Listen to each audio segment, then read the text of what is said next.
Hello everyone. तो दोस्तों आज के इस वीडियो में हम लोग साइंस लेक्चर को कवर करने वाले हैं। तो चलिए शुरू करते हैं आज का ये वीडियो और समझते हैं हम लोग आज के अपने टॉपिक के बारे में।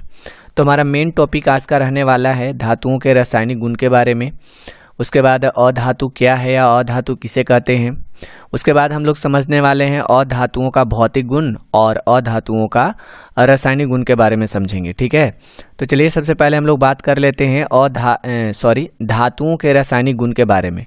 धातुओं में सबसे पहला रासायनिक गुण पाया जाता है कि ये जो होते हैं, जितने भी पृथ्वी पर धातुएं पाई जाती हैं वो विद्युत धनात्मक होते हैं। मतलब जितने भी धातुएं होते हैं वो अपना इलेक्ट्रॉन जो होता है किसी दूसरे तत्व को दान में दे देते हैं, जिसके कारण इस पर प्लस का चार्ज डेवलप हो जाता है। ठीक है, और इसके बारे में अगर विस्तार से समझना है आप लोगों को तो कमेंट में ज़रूर बताइएगा। इस पर अलग से मैं एक वीडियो बना दूंगा, तब आप लोगों को ये बात जो है अच्छी तरह से आप लोगों को समझ में आ जाएंगी। ठीक है, तो जैसे हम सोडियम पर बात कर लेते हैं। सोडियम जो होता है ये अपना एक इलेक्ट्रॉन जो है दान में दे देता है दूसरे तत्व को, जिसके कारण इस पर +1 का चार्ज डेवलप हो जाता है। एल्युमिनियम पर 3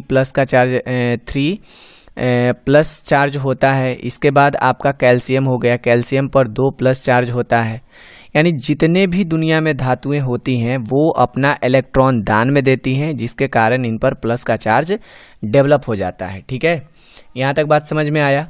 चलिए इसके बाद हम लोग दूसरे रासायनिक गुण के बारे में समझते हैं। दूसरा जो हमारा रासायनिक गुण है वो कहता है कि धातुएं जो होती है अम्ल से अभिक्रिया करके क्या बना देती हैं, लवण और हाइड्रोजन गैस बना देती है। मतलब कोई भी अगर धातु का हम बात कर लेते हैं वो अम्ल से अभिक्रिया करके क्या बनाएगा, अम्ल से अभिक्रिया करके लवण और हाइड्रोजन गैस बनाएगा। जैसे यहाँ पर हम मान लेते हैं कि हमारे पास एक धातु है सोडियम। ठीक है, सोडियम जो होता है ये अभिक्रिया कर लिया किससे, अम्ल से। अम्ल ले लेते हैं हम लोग H2SO4।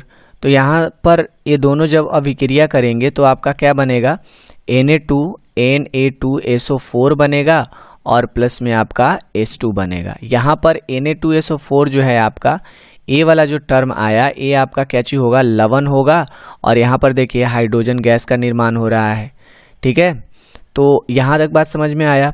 और एक एग्जाम्पल ले लेते हैं हम लोग, और हमारा एग्जाम्पल होगा क्या, अगर हम सोडियम पर ही बात करते हैं, सोडियम और अम्ल के रूप में हम लोग ले लेते हैं HCl। अब ये दोनों अभिक्रिया करेंगे तो क्या बनेगा, NaCl बनेगा और प्लस में आपका हाइड्रोजन गैस का निर्माण होगा।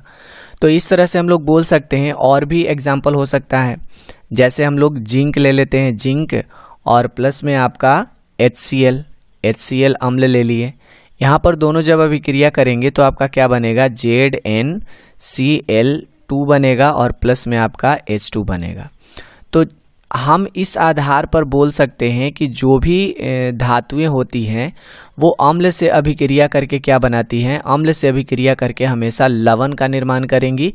और किसका निर्माण करती है, हाइड्रोजन गैस का निर्माण करती है। एग्जाम में बहुत बार पूछा जाता है कि धातु जो है अम्ल से अभिक्रिया करके किस गैस का निर्माण करती है। तो यहाँ से आप लोग बता दीजिएगा कि धातु जो होता है अम्ल से अभिक्रिया करके किसका निर्माण करता है, हाइड्रोजन गैस का निर्माण करता है। ठीक है, यहाँ तक बात समझ में आया।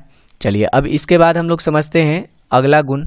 अगला जो गुण हमारा कहता है कि धातुएं जो होती हैं वो ऑक्सीजन से अभिक्रिया करके क्या बनाती है, धातु के ऑक्साइड बनाती है। मतलब जितने भी पृथ्वी पर धातुएं पाई जाती हैं वो ऑक्सीजन से अभिक्रिया करके हमेशा क्या बनाएंगी, धातु के ऑक्साइड बनाती हैं।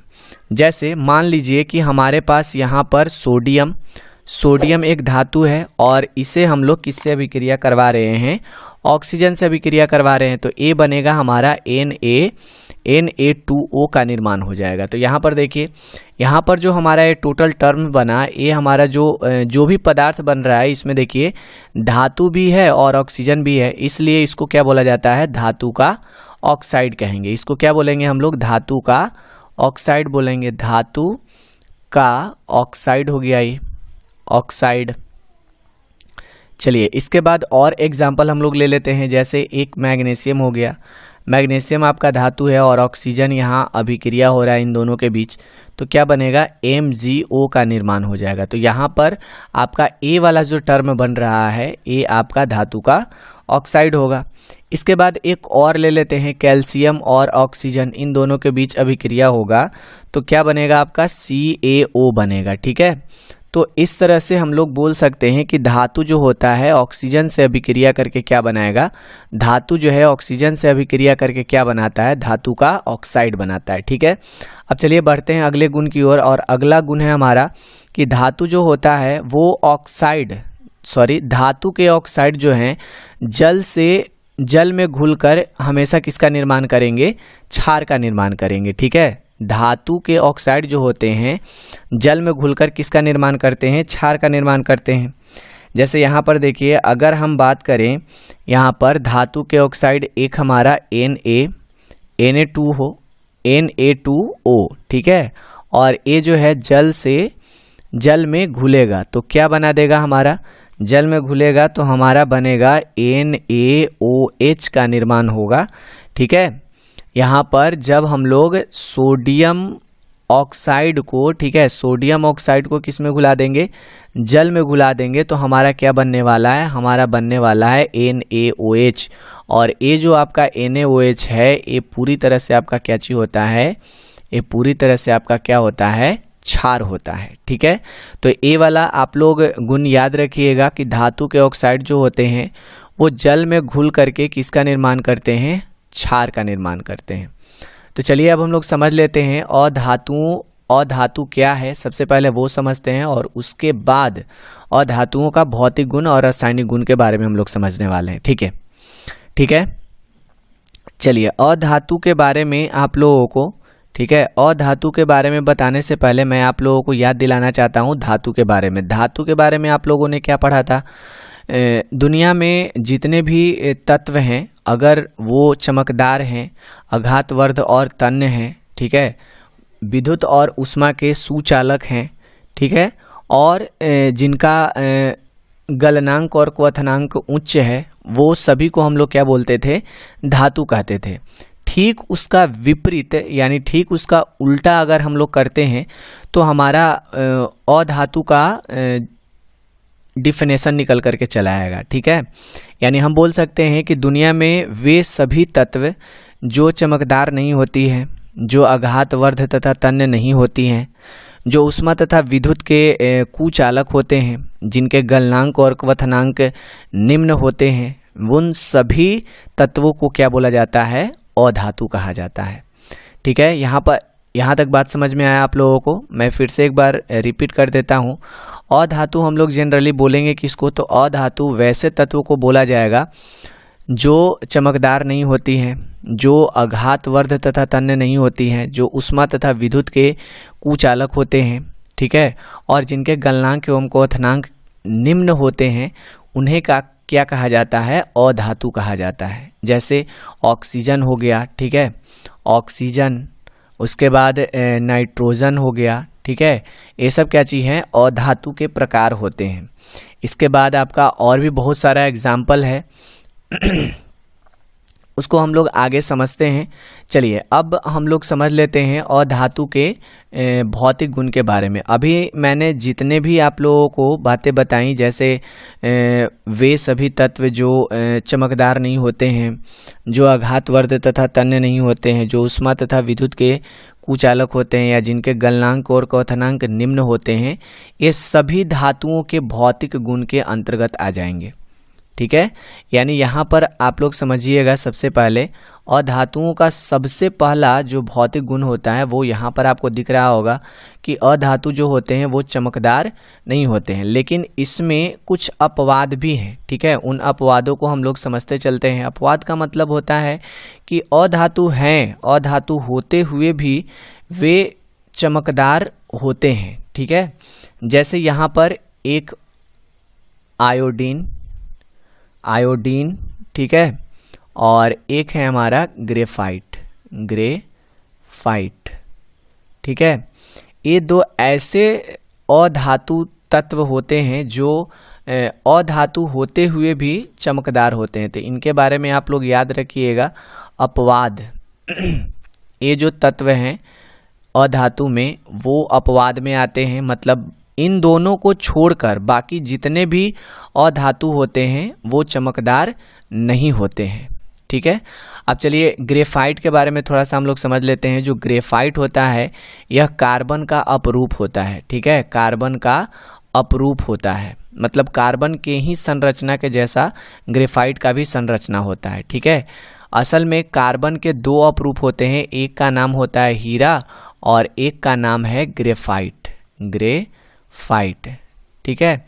तो इसके बारे में भी आप लोग याद रखिएगा, पूछ देगा एग्जाम में कि कार्बन के कितने अपरूप होते हैं, तो आप लोग क्या बताइएगा। कार्बन के दो अपरूप होते हैं, एक होता है हीरा और दूसरा होता है हमारा ग्रेफाइट होता है, ठीक है।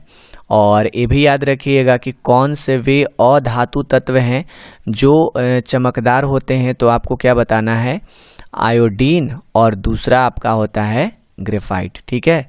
चलिए अब दूसरे गुण के बारे में हम लोग समझ लेते हैं।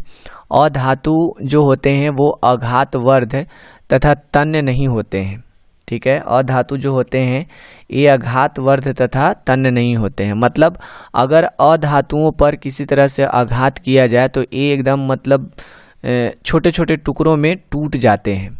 यानी इन्हें हम शॉर्ट में बोल सकते हैं कि ये क्या चीज होते हैं, ये भंगूर होते हैं, ठीक है। भंगूर कहने का मतलब थोड़ा सा भी इन पर आघात किया जाएगा तो ये बहुत छोटे छोटे टुकड़ों में टूट जाते हैं या आसानी से टूट जाते हैं। चलिए अगला गुण है हमारा कि ये जो होते हैं उष्मा और विद्युत के क्या चीज होते हैं, कुचालक होते हैं, मतलब इसमें अगर उष्मा और विद्युत को प्रवाहित किया जाएगा तो इनके इलेक्ट्रॉन जो होते हैं एक स्थान से दूसरे स्थान तक जाते ही नहीं है, ठीक है। अब इसमें भी एक अपवाद है, इसमें एक अपवाद है आपका अपवाद, ठीक है। इसमें एक अपवाद आपका आता है ग्रेफाइट का, ठीक है, ग्रेफाइट है तो ये अधातु, लेकिन अगर हम इसमें करंट को प्रवाहित करते हैं तो इसका जो इलेक्ट्रॉन होता है वो एक जगह से दूसरे जगह तक जा सकता है, इसलिए ग्रेफाइट में करंट आता है, यानी विद्युत का प्रवाह एक जगह से दूसरे जगह होता है। तो इसके बारे में आप लोग याद रखिएगा, पूछ सकता है एग्जाम में कि वो कौन सा ऐसा अधातु है जो उष्मा तथा विद्युत का सुचालक होता है, तो आप लोग क्या बताइएगा, ग्रेफाइट के बारे में बताइएगा, ठीक है। चलिए इसके बाद आपको याद रखना है कि जो अधातु होता है वो ठोस और किस में पाया जाता है, गैसीय अवस्था में पाया जाता है। अब यहाँ पर एक अपवाद है जिसके बारे में आप लोगों को याद रखना है। इसमें एक अपवाद आता है, क्या है आपका, इसमें अपवाद, अपवाद का मतलब आप लोग समझ रहे होंगे, अधातु है फिर भी इसमें कुछ अलग प्रकार का प्रॉपर्टी पाया जाता है, ठीक है। तो यहाँ पर एक अपवाद है आपका ब्रोमीन, ब्रोमीन का। ब्रोमीन जो है वास्तव में ये द्रव अवस्था में पाया जाता है। किस अवस्था में पाया जाता है, द्रव अवस्था में। जनरली यहाँ पर देखिए, यहाँ पर आपको क्या बताया गया कि जो भी अधातु होता है वो किस में पाया जाता है, ठोस और गैस में पाया जाता है, लेकिन ब्रोमीन एक ऐसा अधातु है जो किस में पाया जाता है, द्रव अवस्था में पाया जाता है। तो इसके बारे में भी याद रखिएगा, पूछ सकता है आपसे एग्जाम में कि वह कौन सा ऐसा अधातु है जो द्रव अवस्था में पाया जाता है, तो आपको क्या बताना है, ब्रोमीन बताना है, ठीक है। इसके बाद आपको अगला गुण याद रखना है कि अधातुओं का गलनांक और क्वथनांक जो होता है, ठीक है, गलनांक और क्वथनांक जो होता है वो कैसा होता है, निम्न होता है, ठीक है।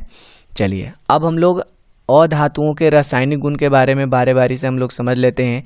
तो यहाँ पर ध्यान दीजिएगा, अधातुओं का सबसे पहला रासायनिक गुण होता है क्या, कि ये जो होते हैं विद्युत ऋणात्मक होते हैं, मतलब ये क्या करेंगे कि दूसरे तत्व से इलेक्ट्रॉन को ग्रहण करते हैं, जिनके कारण इन पर जो चार्ज होता है वो माइनस का चार्ज डेवलप हो जाता है। जैसे ऑक्सीजन जो होता है ये दूसरे तत्व से 2 इलेक्ट्रॉन को ग्रहण कर लेते हैं, इसलिए इस पर माइनस का चार्ज डेवलप हो जाता है। फिर आपका सल्फर हो गया, सल्फर पर आपका जो चार्ज होता है वो -2 चार्ज होता है।